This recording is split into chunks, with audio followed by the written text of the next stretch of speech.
नमस्कार विद्यार्थी मित्रांनो, स्वागत आहे तुमचं टीच विथ प्रतिभा या चॅनलमध्ये. तर बघा, तलाठी उमेदवारांसाठी आनंदाची बातमी आहे. तलाठीचा रिझल्ट हा डिक्लेअर झालेला आहे. आता ही सातारा जिल्ह्याची लिस्ट आहे. हळूहळू सर्व जिल्ह्याची लिस्ट लागणार आहेत. तर बघा, ही सातारा जिल्ह्याची लिस्ट आहे. तर सर्वप्रथम आपण नोटीस बघूया. नोटीसमध्ये काय लिहिलेलं आहे. नोटीस आहे, त्याच्यामध्ये काय आपल्याला बघा, नोटीस आहे एक. ही सातारा जिल्ह्याची लिस्ट लागलेली आहे. इथं बघा, एक नोटीस हे दिलेली आहे. यांनी नोटीस दिलेली आहे. हे बघा, हे सर्व पहिलं रीड करून घ्यायचं. वरील निवड यादीमध्ये नाव समाविष्ट केले म्हणजे त्या उमेदवारास नियुक्ती दिली असा अर्थ होत नाही. बघितलं, वरील निवड यादीमध्ये नाव समाविष्ट केले म्हणजे त्या उमेदवारास नियुक्ती दिली असा होत नाही. त्यासाठी बघा, उमेदवाराची अंतिम नियुक्ती ही संबंधित उमेदवाराची ओळखपत्रे म्हणजे तुम्ही याच्यामध्ये सिलेक्ट झालेत असा याचा अर्थ होत नाही. तुम्हाला तिथं जाऊन तुमचं डॉक्युमेंट व्हेरिफिकेशन होणार आहे. तुमचे डॉक्युमेंट सर्व, तुमची पूर्ण मेडिकल चेकअप होणार आहे. त्याच्यानंतर तुम्हाला तिथं सिलेक्ट केल्या जाणार. बघा, उमेदवाराची ओळख, कागदपत्रे, पडताळणी, वैद्यकीय तपासणी अहवाल, त्याचप्रमाणे समांतर आरक्षणाच्या अनुषंगाने प्रमाणपत्राची सक्षम प्राधिकारी यांच्याकडून पडताळणी करण्यात येणार आहे. बघा, इथं जरी तुमचं नाव असलं तरी तुमचं पहिलं तिथं मेडिकल चेकअप होणार आहे, डॉक्युमेंट व्हेरिफिकेशन होणार आहे. जर डॉक्युमेंट व्हेरिफिकेशनमध्ये जर तुमचं काही प्रॉब्लेम, डॉक्युमेंट वगैरेमध्ये काही प्रॉब्लेम असेल तर तुम्ही तिथं रिजेक्ट सुद्धा होऊ शकता. हे सुद्धा लक्षात ठेवावं. नंबर 3ला बघा, उमेदवाराने सादर केलेली माहिती चुकीची आढळल्यास अगर समांतर आरक्षणाबाबतचे प्रमाणपत्र संबंधित सक्षम प्राधिकार अवैध ठरविल्यास, वैद्यकीय तपासणीच्या अहवालानुसार अपात्र ठरविल्यास संबंधित उमेदवाराचे नाव वरील निवड यादीत रद्द करण्यात येईल व प्रतीक्षा यादीतील गुणाक्रमाने पुढील उमेदवारास संधी देण्यात येईल. हे बघा विद्यार्थी मित्रांनो, ही सूचना अवश्य वाचा. इथं बघा, उमेदवाराने सादर केलेली माहिती चुकीची म्हणजे तुम्ही जर फॉर्म भरताना काही चुकीची माहिती दिली असणार किंवा आरक्षणाबाबत जर ओबीसी वाल्यांनी SC टाकलं असणार आरक्षणासाठी, तर तिथं गेल्यानंतर जर त्यांना डॉक्युमेंट चेकिंगच्या वेळेस काही आढळल्यास ते तुम्हाला तिथं रिजेक्ट करू शकतात. हे सुद्धा तुम्ही लक्षात ठेवा. म्हणजे इथं तुम्ही सिलेक्ट झाले आणि तुमच्या जर फॉर्ममध्ये चुकीचं काहीतरी आढळल्यास, डॉक्युमेंट व्हेरिफिकेशनमध्ये चुकीचं आढळल्यास तुम्ही तिथं सुद्धा रिजेक्ट होऊ शकता. म्हणून चुकीची माहिती, फॉर्म भरताना चुकीची माहिती भरायची नाही. नंबर 4ला बघा, दिव्यांग उमेदवाराच्या नावासमोर दर्शविण्यात आलेल्या तपशील शासन महसूल व वन विभाग शासन निर्णय दिनांक 29/6 दिव्यांगांसाठी शासनाने सुनिश्चित केलेल्या पदानुसार नमूद करण्यात आलेला आहे. हे बघा, ही सर्व सूचना तुम्ही काय करायची, लक्षात ठेवायची. पहिलं ही सूचना वाचायची. त्याच्यानंतर बघा, आता इथं लिस्ट दिलेली आहे.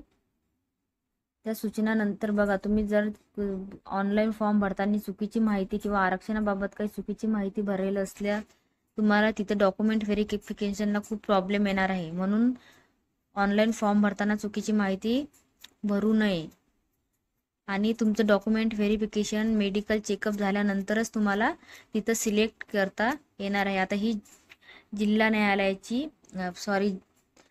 सातारा जिल्ह्याची लिस्ट आहे.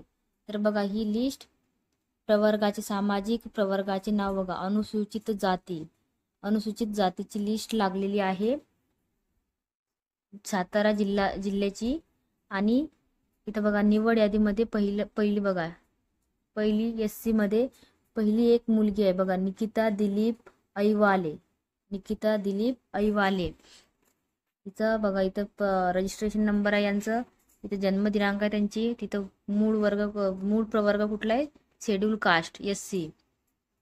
इथं बघा, सामान्य गुण किती आहेत, 185, 185 गुण पडलेले आहेत त्यांना. बघा, निकिता दिलीप ऐवाले यांना 185 म्हणजेच SC ची टॉपर, SC कॅटेगरीची टॉपर आहे त्या, 185 वर. कितीवर लागली? 185 वर टॉपर. दुसरं बघा, मुलगा आहे दुसरा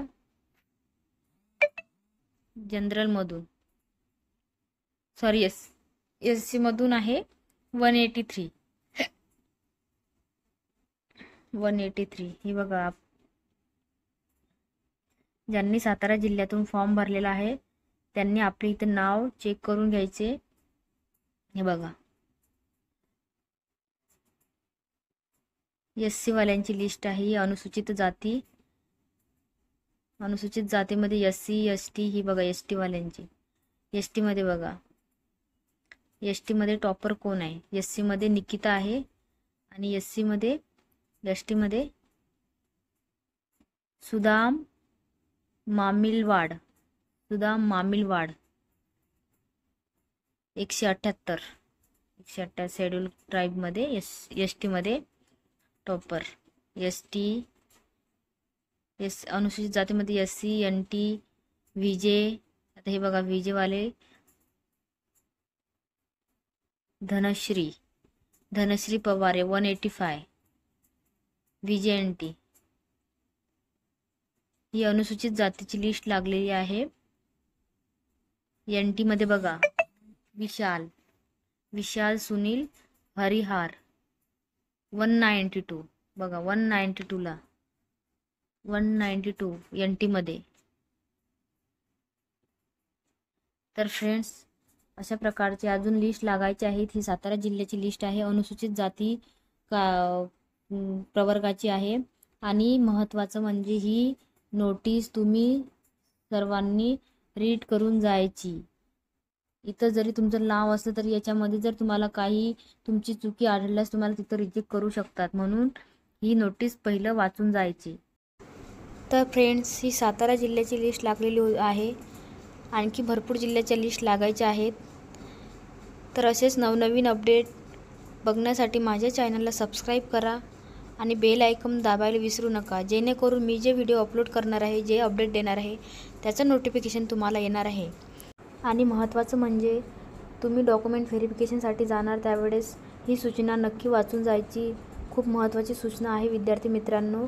याच्यामध्ये काही जर तुम्हाला प्रॉब्लेम झाले, डॉक्युमेंट व्हेरिफिकेशनमध्ये काही प्रॉब्लेम झाले किंवा तुमची चुकीची माहिती आढळल्यास तुम्हाला तिथं खूप प्रॉब्लेम क्रिएट होणार आहे.